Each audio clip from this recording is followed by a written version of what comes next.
There's something about trains that exist between worlds.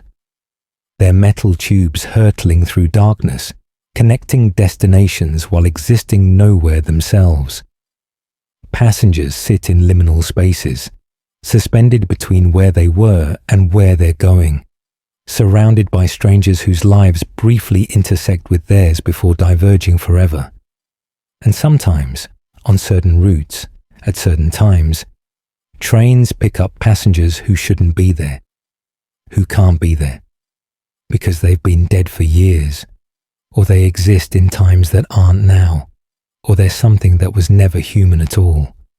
What you're about to hear are 5 documented accounts of people who rode trains and encountered something that violated every law of reality.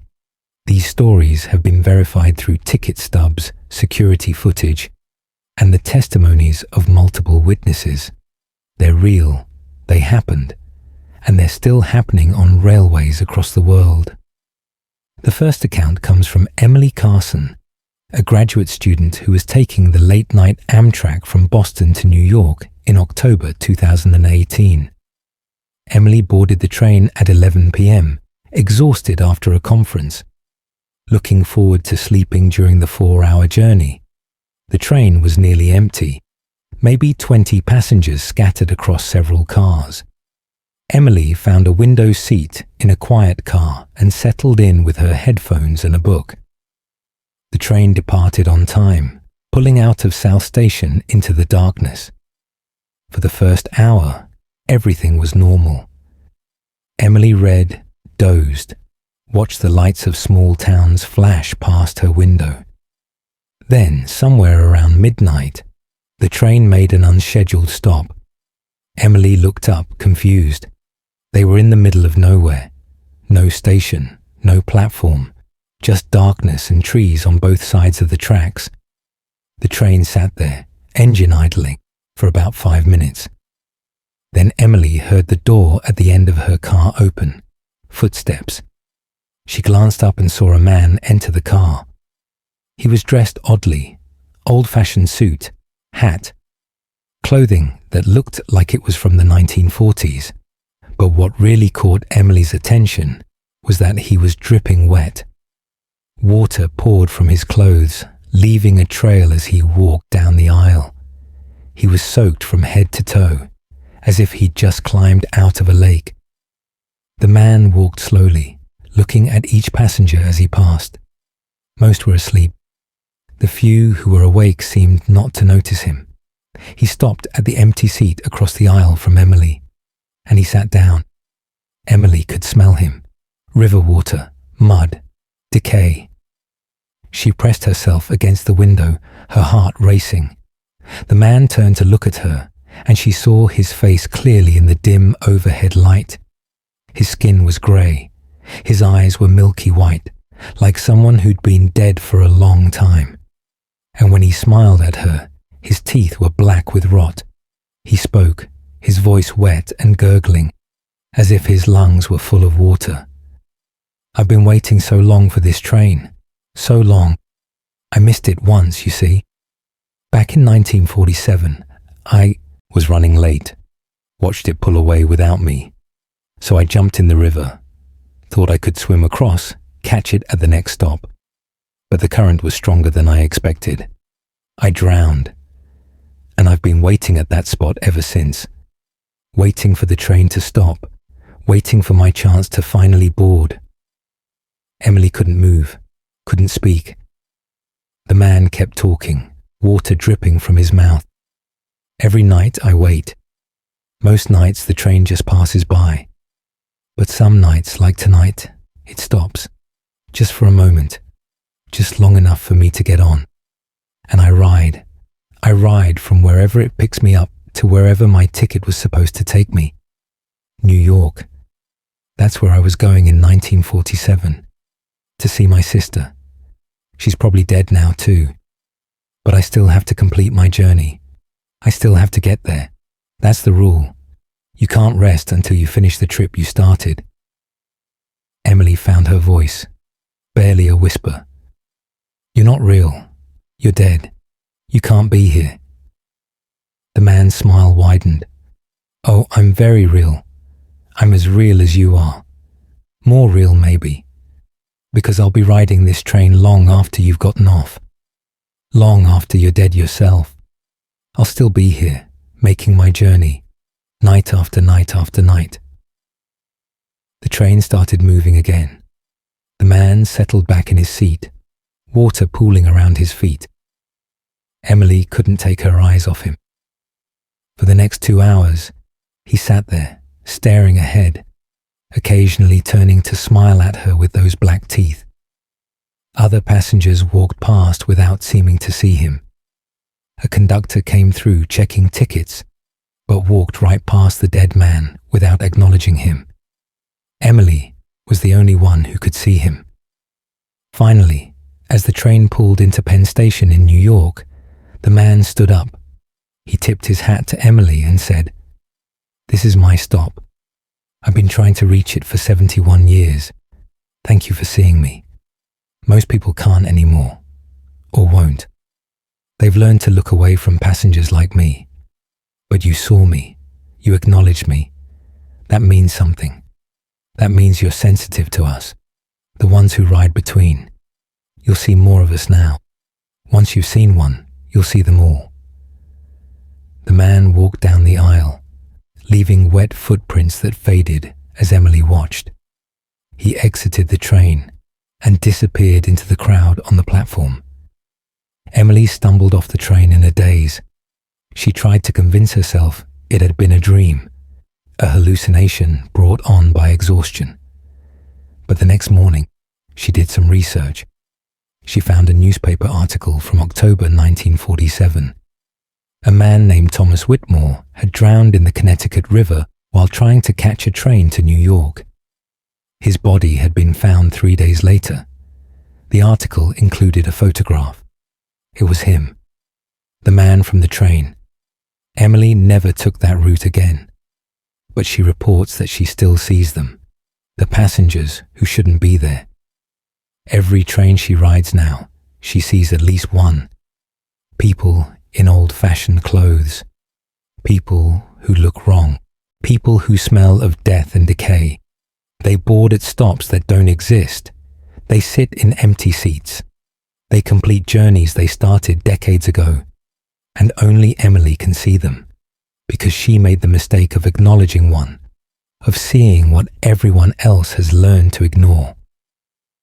The second story comes from a conductor named Michael Torres, who worked for Metro North Railroad running trains between New York and Connecticut. Michael had been with the railroad for 15 years, had seen everything you could imagine. Drunk passengers, medical emergencies, mechanical failures. But nothing prepared him for what happened in December 2019. It was a Friday night, around 1 a.m. Michael was conducting the last train out of Grand Central, headed to New Haven. The train was moderately full, maybe 200 passengers spread across 8 cars. As Michael worked his way through the train checking tickets, he entered car 4 and immediately felt something was wrong.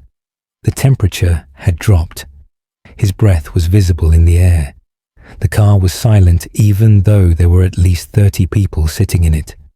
Everyone was completely still, not sleeping, just motionless, staring straight ahead. Michael called out, "Tickets, please." Nobody moved. Nobody responded. He walked up to the nearest passenger, a woman in a business suit. "Ma'am, ticket, please." She didn't react. Michael reached out to touch her shoulder, and his hand went through her, not metaphorically. His hand actually passed through her body, as if she wasn't solid. Michael jerked back, his heart pounding. He looked around the car. All 30 passengers were translucent, faded, like old photographs. Michael stumbled backward toward the door. As he did, one of the passengers turned to look at him, a man in a suit. The man's mouth opened, and Michael heard a voice, but it wasn't coming from the man's mouth. It was coming from everywhere at once, echoing through the car. "We're still here. We never left." We've been riding this train for 72 years, waiting. Can you help us? Can you tell them what happened to us?" Michael ran.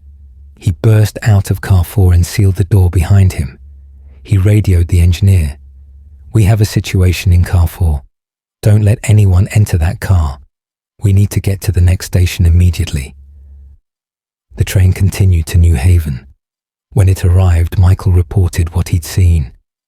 Railroad police investigated car 4.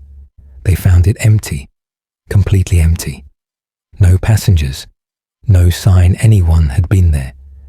But the temperature was still freezing, 20 degrees colder than any other car on the train. And on the windows, there was condensation, breath fog from the inside, as if 30 people had been breathing heavily, fogging up the glass. But there was no one there. Michael researched the history of that particular train car. He found something that made him seriously consider quitting his job. In December 1947, a Metro North train had derailed outside Bridgeport, Connecticut. Car 4 had separated from the rest of the train and plunged into a ravine. 32 people were killed, all in car 4. The car was destroyed, scrapped, supposedly gone forever. But Michael checked the serial number on the car he'd entered. It matched. The car that had been destroyed in 1947 was somehow still in service, or a copy of it was, or the original car existed in some state between destruction and existence, still carrying its dead passengers, still completing a journey that had ended in tragedy 72 years earlier. Michael reported his findings to his supervisors. They dismissed it, told him he'd been tired, told him the serial number was a coincidence. But Michael wasn't the only one who'd experienced car 4. He talked to other conductors, quietly, in private, and 12 of them admitted they'd had similar experiences with that car, entering it and finding it filled with translucent passengers who didn't respond, finding it freezing cold, hearing voices asking for help, feeling overwhelming sadness and despair when inside it. The railroad's unofficial policy was to avoid car 4 when possible, to walk around it rather than through it, to pretend it was just a normal car and ignore anything unusual that happened inside it. Michael stayed with the railroad for another year, but he requested reassignment to daytime routes. He couldn't handle the night trains anymore, couldn't handle the possibility of entering car 4 again. Because the last time he'd been near it, he'd heard the voices through the sealed door. Dozens of voices, all speaking at once, all asking the same question. "When can we get off? We've been riding so long. When does this journey end? We want to go home. Please, we just want to go home." Michael had no answer for them, and he realized that maybe they'd never get off. Maybe those 32 people were trapped in a loop, endlessly riding a train that crashed decades ago, unable to disembark, unable to rest, unable to do anything except continue a journey that had no destination anymore. And every night, that car still runs on the tracks between New York and Connecticut, still carrying its ghost passengers, still freezing cold, still echoing with voices that beg for release. The third account involves a subway incident in London. In March 2020, just before the pandemic lockdowns began, a woman named Sarah Mitchell was riding the tube late at night. Sarah was a nurse finishing a shift at 2 a.m., taking the Northern Line from Moorgate Station to her flat in Camden. The train was nearly empty, just Sarah and maybe 5 other passengers scattered throughout the car. The train pulled away from Moorgate and entered the tunnel. Normal so far, but then, between Moorgate and Old Street, the train slowed down and stopped. Complete darkness outside the windows. The lights inside the car flickered, once, twice, and when they came back on, The car was full of people. Not just a few more passengers, dozens. Maybe 100 people crowded into a space that had been nearly empty seconds before. They were all dressed in old clothing. Victorian era, long dresses, suits with waistcoats, top hats.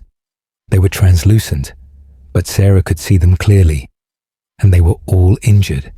Burns, crushed limbs, blood on their clothes. They stood perfectly still, packed into the car, all facing the same direction, all staring toward the front of the train. Sarah's breath caught in her throat. She looked at the other passengers who'd been on the train with her. They seemed not to notice the crowd. One man was reading a book. A woman was scrolling through her phone. They were completely unaware. Then the Victorian passengers began to move. They turned, as one, to look at Sarah. Dozens of burned, broken faces all staring at her, and they began to speak, all of them at once. A chorus of voices, some male, some female, some children. "Help us. We're still trapped. We've been trapped since 1897. The fire. We couldn't escape. The doors wouldn't open. We died in the darkness, and we've been riding this stretch of tunnel ever since. Trapped between stations. Trapped in the moment of our death. Help us. Please. Make them remember us. Make them acknowledge what happened." Sarah screamed. She couldn't help it. The sound that came from 100 burning throats was too much. The lights flickered again, and the Victorian passengers vanished. The car was nearly empty again. Just Sarah and the original 5 passengers who were all staring at her now, disturbed by her scream. The train started moving. Within a minute, they pulled into Old Street Station. Sarah ran off the train and didn't stop running until she was above ground. She filed a report with Transport for London, describing what she'd seen. They were polite but dismissive, suggested she'd been tired, suggested the stress of working long shifts had caused a hallucination. But Sarah did her own research. She discovered that in 1897, there had been a fire in a tunnel on what was then called the City and South London Railway, a predecessor to the Northern Line. A train had broken down in the tunnel. An electrical fire had started. The ventilation system had failed, and the tunnel had filled with smoke. 38 people had died, trapped in the train car, unable to escape because the doors had jammed. The incident had been largely forgotten, buried in the archives of railway disasters. But Sarah had seen those people. She'd seen them trapped and pleading for help more than a century after their deaths. Sarah contacted paranormal researchers. They were intrigued, but unable to investigate officially. Transport for London wouldn't grant access to the tunnels. But the researchers told Sarah something that made her story even more disturbing. She wasn't the first to report Victorian passengers on that stretch of the Northern Line. Over the past 100 years, there had been dozens of sightings, always at night, always between Moorgate and Old Street. Always the same group of injured people in old-fashioned clothing. They appeared when trains stopped in the tunnel. They pleaded for help, and they vanished when the train started moving again. They were trapped in a loop, eternally experiencing the fire that killed them, eternally riding that stretch of tunnel, eternally waiting for rescue that would never come. Sarah transferred to a hospital that didn't require her to work night shifts. She won't ride the tube at night anymore, won't even enter a station after dark, because she knows what's down there in the tunnels beneath London. She knows that the past doesn't stay buried, that trauma leaves marks on places, that people who died in terror and pain sometimes can't let go. They ride the rails forever, trapped between stations, trapped between life and death, trapped in the moment of their greatest fear. And they're still down there now, right now. If you're in London and you take the Northern Line late at night and your train stops in the tunnel between Moorgate and Old Street and the lights flicker, look around carefully. You might see them. The fire victims of 1897, still trapped, still burning, still begging anyone to remember what happened to them. The fourth story comes from Japan, from a man named Hiroshi Tanaka, who experienced something on the Tokyo Metro that he still can't explain. In August 2021, Hiroshi was taking the last train home from a late night at the office. It was past midnight. He boarded the Ginza line at Shibuya Station, planning to ride to Asakusa. The train was empty except for one other passenger, a salaryman sleeping at the far end of the car. Hiroshi sat down and closed his eyes, exhausted. The train pulled away from Shibuya, normal. But between Shibuya and Omotesando, something changed. Hiroshi opened his eyes because he felt the train slowing down. But they weren't approaching a station. The train was stopping in the tunnel. Complete stop. Darkness outside the windows. And then Hiroshi noticed the other passengers. The car was full now. Dozens of people in business attire, salarymen and office ladies, all sitting perfectly still, all wearing the exact same expression. Blank, empty, like mannequins. Hiroshi's first thought was that he'd missed several stops, that these people had boarded while he was dozing. But no, they'd appeared. He'd had his eyes closed for maybe 30 seconds, and in that time, the car had filled with these motionless passengers. Hiroshi looked at the sleeping man at the end of the car. He was still there, still sleeping, apparently unaware of the crowd that had materialized around him. Hiroshi stood up, planning to move to another car. But when he walked toward the door, the passengers all turned their heads in unison to watch him, not moving their bodies, just their heads, rotating on their necks to track his movement. Their eyes were completely black, no whites, no irises, just solid black orbs that reflected the fluorescent lights of the train car. Hiroshi froze. One of the passengers, a woman in a business suit, spoke.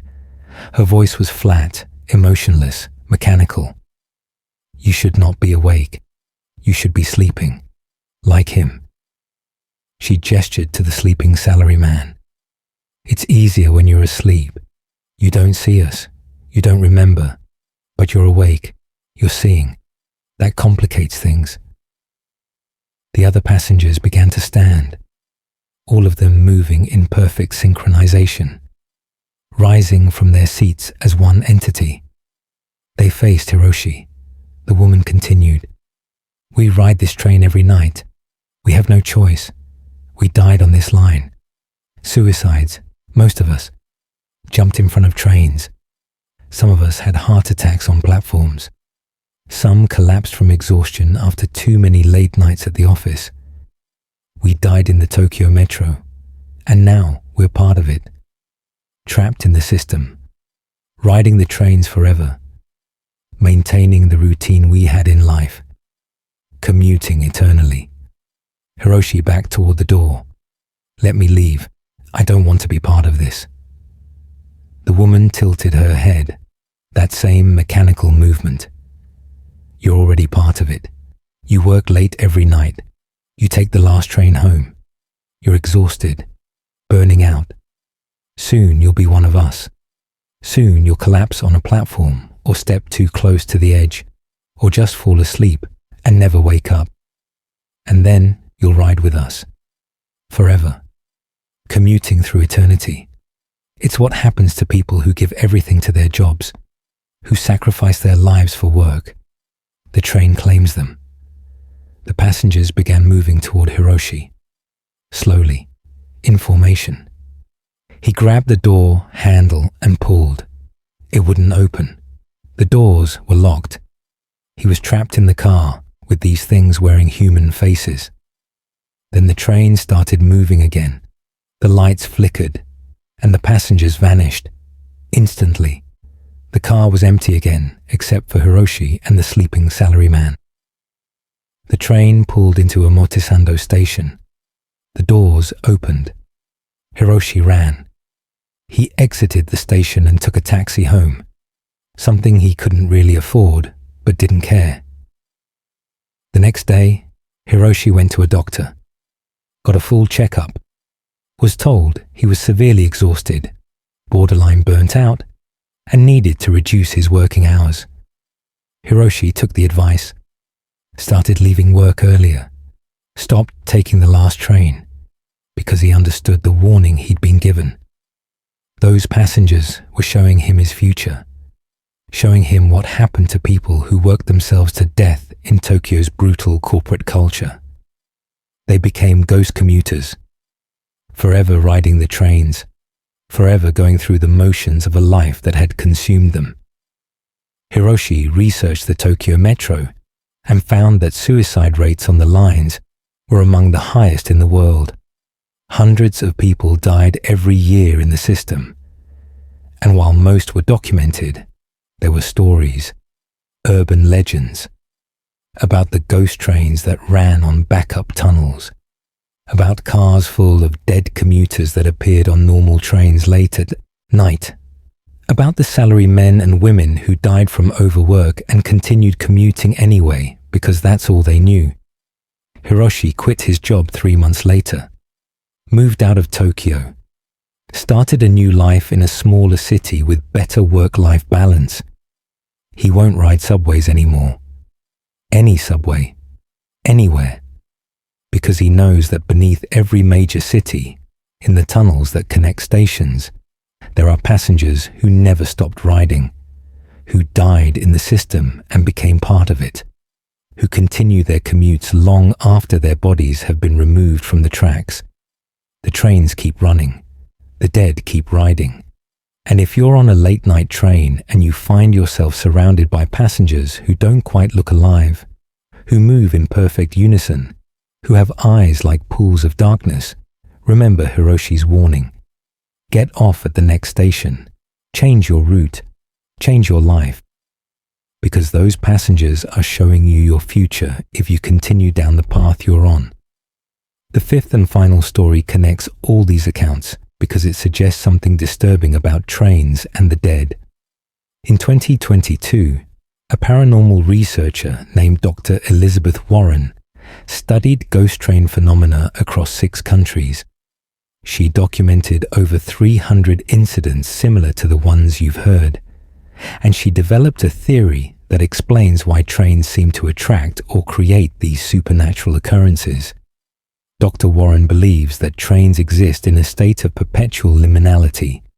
They're always between places, never at an origin or destination except for brief moments. They're in constant transition, and that transitional state makes them vulnerable to what she calls temporal bleeding. The past bleeds into the present. The dead ride alongside the living. Traumatic events that happened on trains or in stations leave permanent marks that replay endlessly. Dr. Warren mapped all reported ghost train sightings and found patterns. Certain routes had higher concentrations of paranormal activity. Routes where major accidents had occurred. Routes where people frequently died by suicide. Routes that ran through tunnels that had been built over mass graves or old cemeteries. These routes seemed to collect the dead. The trains that ran on them became vessels for spirits who couldn't or wouldn't move on. Dr. Warren interviewed dozens of railroad employees, conductors, engineers, station workers, and she found that most of them had experienced something, seen passengers who vanished, heard voices in empty cars, felt presences in tunnels, but almost none of them reported it officially because they knew they wouldn't be believed. Instead, there was an informal network of railway workers who shared stories and warnings, who knew which cars to avoid, which stations were haunted, which times of night were most dangerous. Dr. Warren's research included an attempt to communicate with the dead passengers. She arranged to spend a night on a train car that multiple witnesses had reported as haunted, a car on a Scottish railway where a crash had killed 18 people in 1965. Dr. Warren and her team set up recording equipment and spent the night riding that car back and forth on its route. At 2:17 a.m., the temperature dropped 40 degrees.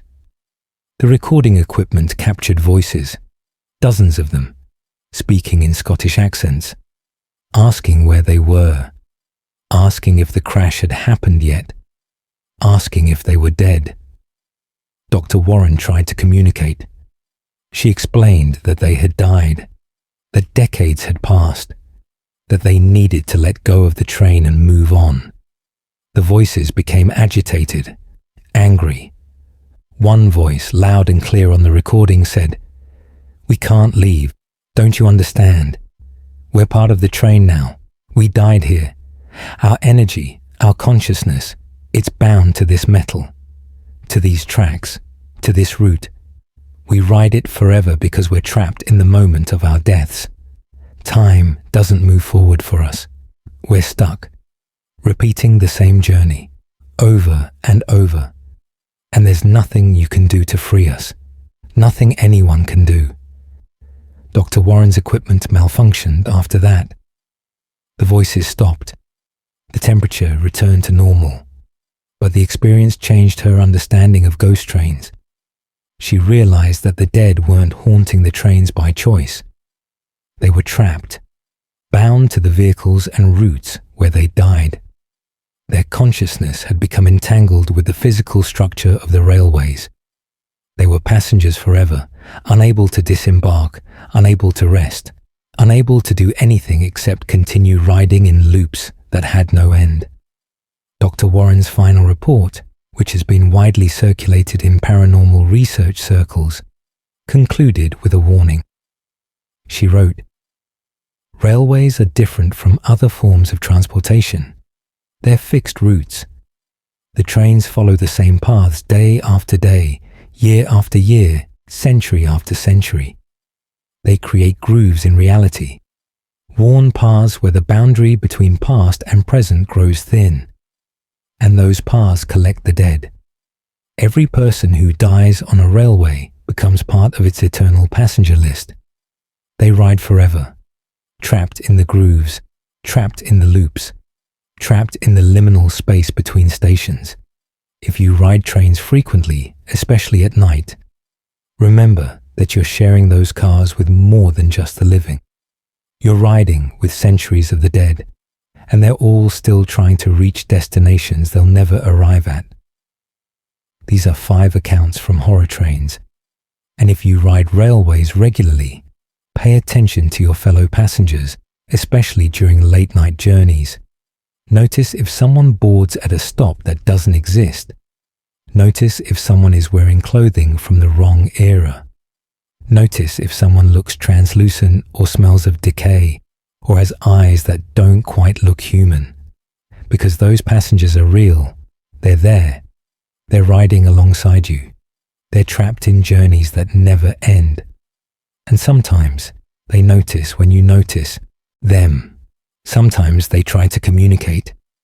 Sometimes they warn you.